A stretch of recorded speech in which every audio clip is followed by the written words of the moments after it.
今季イギリスの2部イングランドチャンピオンシップに在籍している日本人選手は8月15日現在で7人、3部のバーミンガムを含めると9人である。去年の3人と比較すれば単純2倍以上の数字となっている。なぜなのだろうか。今後もっと増えていくかもしれないこの流れと理由について解説します。日本人選手のイングランドへの移籍の歴史。かつてのイングランドへのサッカー選手の移籍は非常にハードルが高く、そもそも EU 加盟国であればいわゆる外国人枠にとらわれることがなく、日本は当然 EU 加盟国ではないので外国人枠になります。単純に日本とフランス、スペインやドイツの選手で誰を獲得するかという話になった時、どう考えても EU 圏内のいわゆる強豪国の選手を獲得するというのは当然の話でしょう。さらに厄介なのが労働許可証の存在です。法律によりイギリスで働く外国人は労働許可証を取得する必要があり、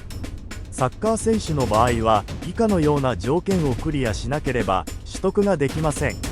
A. 自動認定基準。自国の FIFA ランキングに応じた直近2年の A 代表での出場試合数が1から10位は 30% 以上、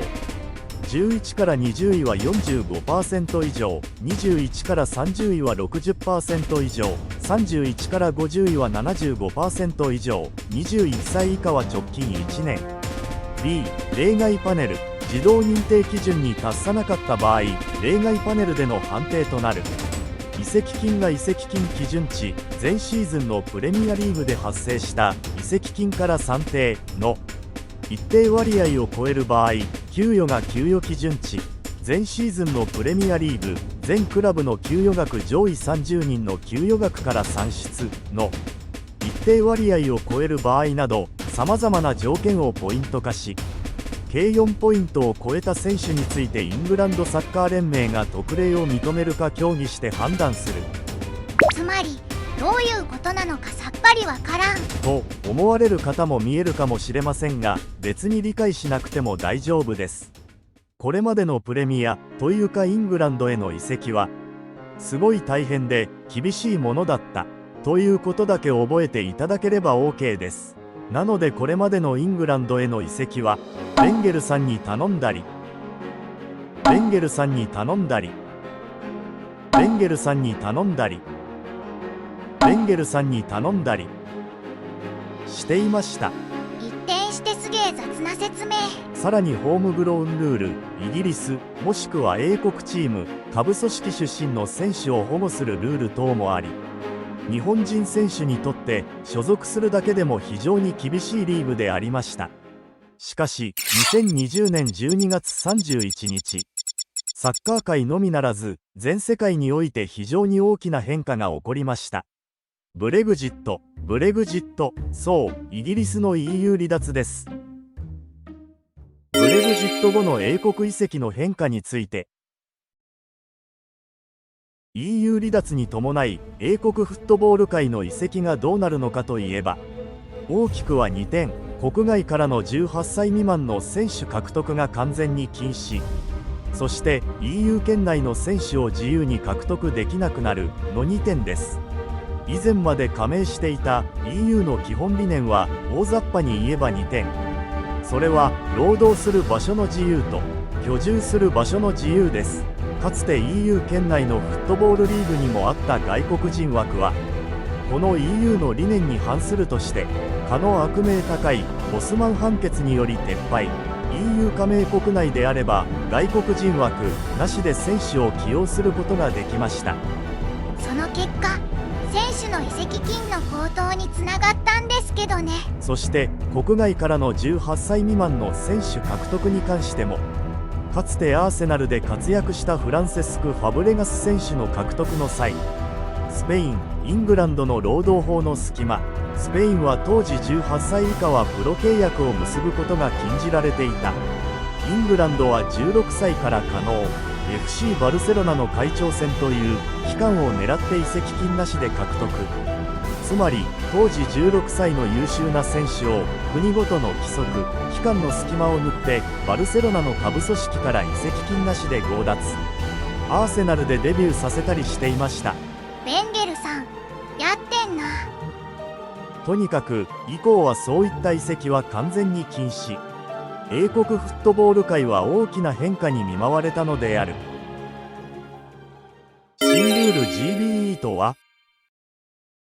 今後英国籍を持たないすべての選手たちがイギリスでプレーするためには FA が発行するガバニングボディエンドースメント GBE を取得しなければならなくなりました。取得のためには指定された6項目で合計15ポイント以上を集める必要があります。6項目は以下の通り。1、代表での出場割合。2、国内リーグでの出場割合。3、クラブでの大陸選手権出場割合。4、前年度クラブのリーグ順位。5、前年度クラブの大陸選手権順位。6、現所属クラブのリーグレベル。世界中のリーグは6つのバンドに分けられ、レベルの高いリーグほど出場割合や成績に応じて得られるポイントが多くなります。簡単にまとめると FIFA ランク上位の代表チームに所属し、レベルの高いリーグのクラブチームに所属し、クラブでの大陸選手権に出場し、できるだけ多くの試合に出場し、かつ好成績を収めた選手ほど GBE を取得しやすいということとなります。ただし10から14ポイントを獲得した選手は例外で GBE が付与されることがあるそうです。で、長々と説明しておいてなんですが、今季 EFL チャンピオンシップに移籍した大橋選手などはこの GBE で15ポイントを集めることはできません。多分。なのになぜブラックバーンへ移籍できたのかというと、以下の資格外選手枠を使用しての試合出場をするのだと思われます。資格外選手枠とは、2023から24シーズンより FA イングランドサッカー協会は労働許可証を取得できない選手について各クラブが最大4選手と契約できるようにルールを改定しました。この資格外選手枠はイングランド人選手の出場時間に関する数値加重 EQP 分率に応じてクラブごとに変わり、定められた基準で決定されます。なお3部と4部は2枠で固定されます。大雑把に説明すると、前シーズンイングランド人選手をできるだけ多く長く出場させたチームほど労働許可証を取得できない選手を試合中に起用できますよってルールです。その割合はこんな感じ。レベルの高い国際試合やリーグで年間を通して活躍している選手はほぼオートパスで労働許可証を得ることができます。ですがそんな選手は直接プレミアリーグや他国の一部リーグ強豪チームに移籍してしまう。プレミアリーグ上位の予算が潤沢にある金腕クラブはいい。だがそんな選手とさすがにおいそれと契約できないイングランド2部以下のチームはどうすればよいか。このルールの変更により今までの補強戦略が通用しないのだ。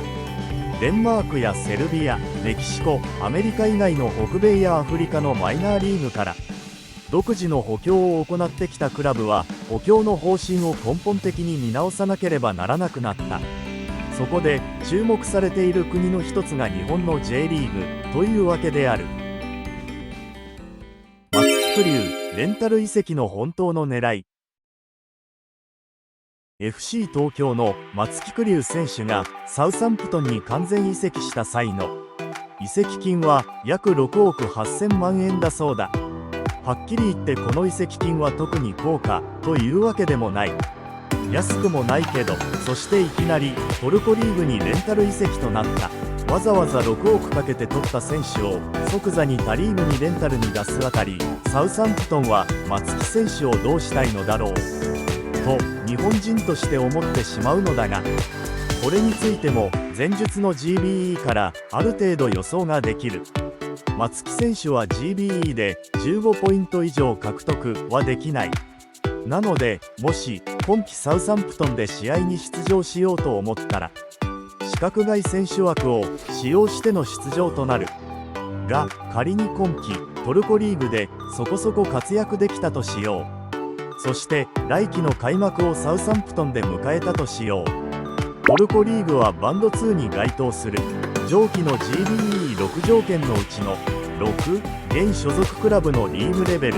万が一今季サウサンプトンが降格したとしてもバンド2、来季もプレミアならバンド1、バンド2なら10ポイント、バンド1なら12ポイント獲得できる。あとは条件2国内リーグでの出場割合。トルコリーグはバンド2なので年間40から 49% 試合出場できれば5ポイント獲得。条件2条件6の2つだけで15ポイントを超えることができる。つまり今季トルコリーグで約半分くらい試合出場をすることができれば、